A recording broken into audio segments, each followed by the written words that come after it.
Lunchtime has ended. The school bell rings.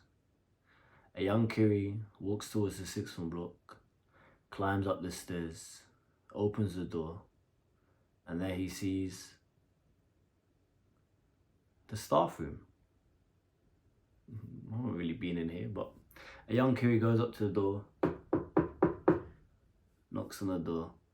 Little fucking pigeon teacher opens up. What you want? Kiri goes into the staff room, has a back and forth conversation with the teacher. He says the following: "Hi, Miss. I'm not really feeling that good. You know, I feel just kind of under the weather. I think I got a flu or something."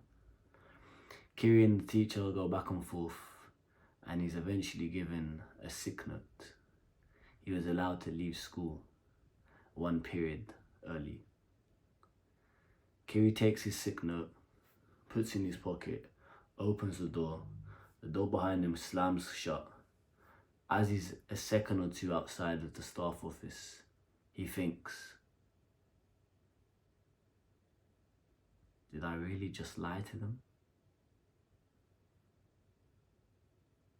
Kiri didn't want to think about that and confront what was actually going on. So, you know, he walked down the sixth form block and he convinced himself that he was actually ill.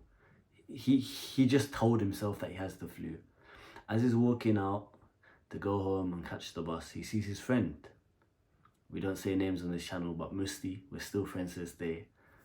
I love you, my bro. He sees Musti. Him and Musti walk to the stop. Kiri explains to his best friend, I'm not feeling well, bro. I don't know, I just feel like I got the flu or something. Like something's just up. I just don't feel good. Musti says, oh, it's normal, you know, this time of year. Don't worry, bro. I hope you get better soon. Musti waits with Kiri at the bus stop. The bus comes. Kiri gets on. As Kiri gets on the bus, he takes a seat. He looks out the window. And he knows in his heart of hearts, it's hard for me to say, but he knows in his heart of hearts that he lied to his friend. He lied to the teacher. When he went home, he lied to his mum. He wasn't ill physically. He didn't have the flu. He was ill mentally.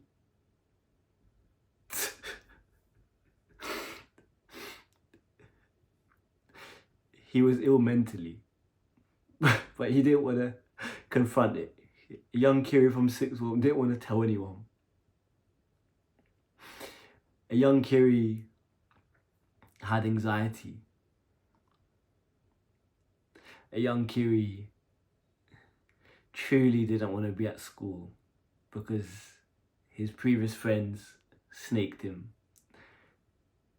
It was difficult for him to make a good set of new friends, which eventually he did. But at the beginning, he was alone.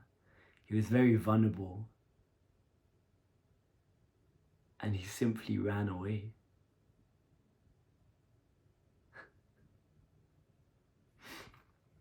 I don't even know why that got me emotional. I just did this like to transition, but I have no clue why that got me emotional.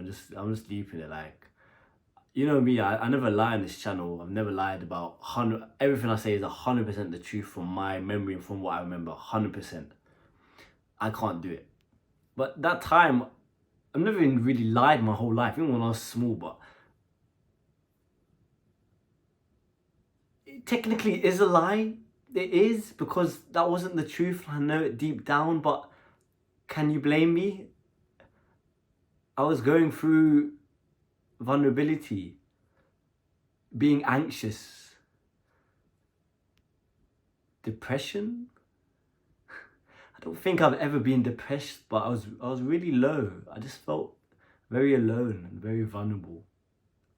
It was a new start, and what I was used to from year 7 to year 11, the people I knew for five years who I spent every day with,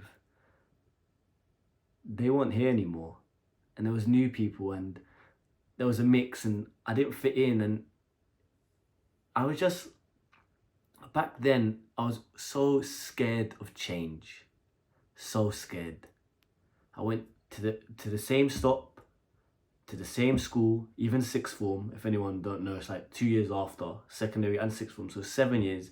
The same stop on the way back, back and forth, back and forth, back and forth for 7 years.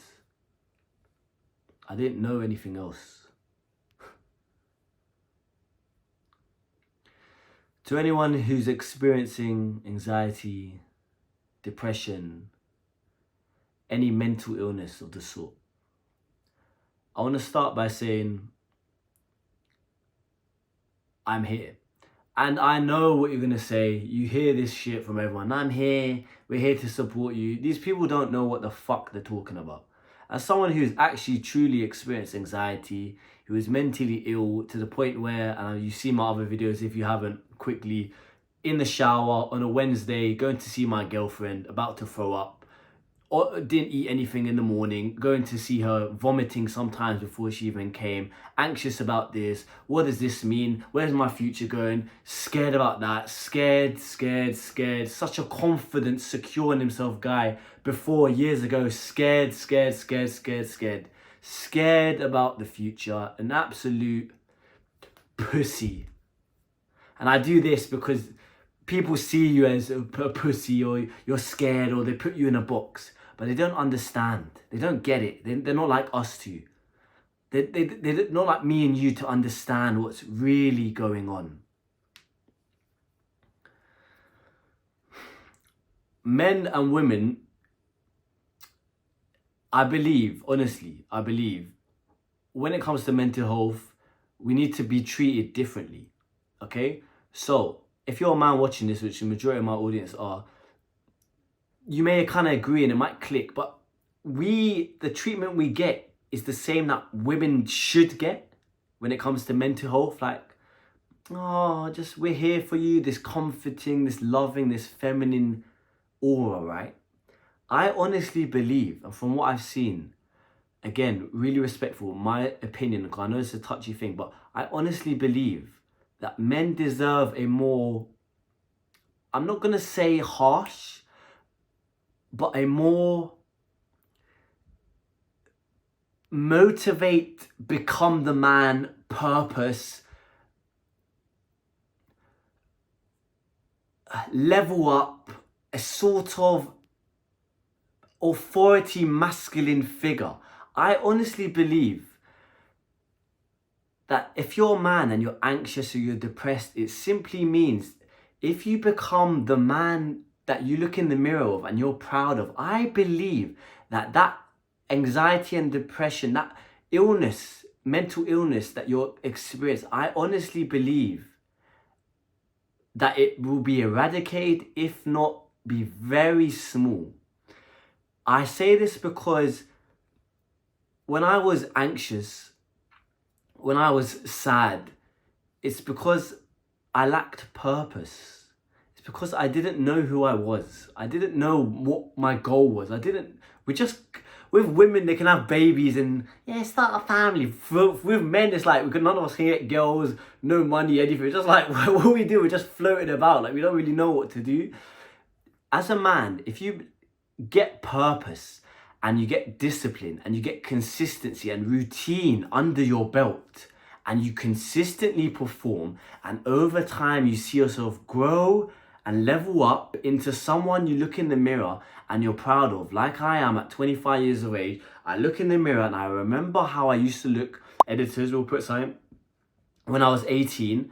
I'm not proud of that, but I'm proud of who I am now from what I've been through and the hardship I have tackled. I honestly believe if men took this more, let's go, brother, purpose, routine, delayed gratification, discipline, I honestly believe that the amount of cases when it comes to anxiety, depression, any mental illness would significantly fall. I just think we're getting this treatment that women kind of get, this, it's all right, babe, it's all right. But no man really wants to get sympathy and smothered and, it's okay, like you're gonna do it. Cool, it's nice to hear and everything, but a man to man is, we want to become somebody. We want this, I'm the man. This authority, this power, this dominance. I know these things get ridiculed in this society, but we want this We want to offer value to people. We want to be respected. We want status. We want to feel like the man. We want to save that damsel in distress, beautiful girl. We want to provide for our families. This is what we want to do. When I understood purpose, and at the end of 2019, the lowest after my breakup and everything, and looking death in the face and etc., so low, when things clicked for me and I became happy by myself and like I can actually improve myself and become someone and offer people value and learn and experience and routine and delayed gratification, and I can do all of these things, and it built. I didn't have time to feel sad anymore. I didn't have time to be anxious anymore because I started becoming secure and happy in who I saw in the mirror. I want to leave you on this one note. Whatever you're experiencing now, if you could do that, and the second you're an attractive, handsome guy with abs, a bit of sex appeal, maybe a tattoo, chain, whatever, don't have to look like me, but you look good, yeah? You look good, you dress good, you smelt good, you felt confident, you felt like somebody. Do you think you would experience that sadness or that mental illness to that degree? It might still be there, but do you think it will be as bad if you felt like you were on the right path in life? If you felt like you were doing something, if you felt like you were helping people, if you felt like you have a routine and you look like that and you just had things going on and you were busy and you're progressing and things started to turn for the better, do you think that feeling you have would be as high, or do you think it would be much, much lower? That's what I learned the hard way. For men, you're feeling sad because you're not the man you need to be. You're not working hard enough. So just work. Yeah, but I'm sad. Would you rather be a rich, sad person or a poor, sad person? An in-shape, sad person or a not in-shape, sad person? Use that anger. Use that sadness. Use that low, dark, deep trauma and put it into something which will give you returns in the future. That's all I'm asking you to do. Don't worry, you can still be sad at everything, but however you feel, that energy, that sadness, whatever fucked up shit you've experienced, just like myself, take it together, that energy, get angry at the world for what they did and everything, and use it as motivation to become better. Because I promise you that if you keep doing that and you keep doing the right places, there's one place your life goes, and that's up. You've seen what I looked like before. You know the struggles I've been through this year. I've used this constantly throughout my life, this masculine inner fire inside of me to say, you know what? I'm fucking pissed off. And I'm so pissed off that I get so annoyed and so motivated to put the things in place to give a return in the future, so I can not feel like this anymore. Because I don't want to feel like this. You don't want to feel like that.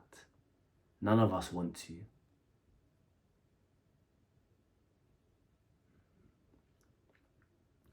I hope that's helped. And I'm always here for you. Every step of the way. I wish I heard that when I was younger, eh? If you want to fix your life today or have access to my free self-improvement guide, all links will be down below. If you also like one-on-one coaching sessions or like to learn from my Skool share classes, all links down below.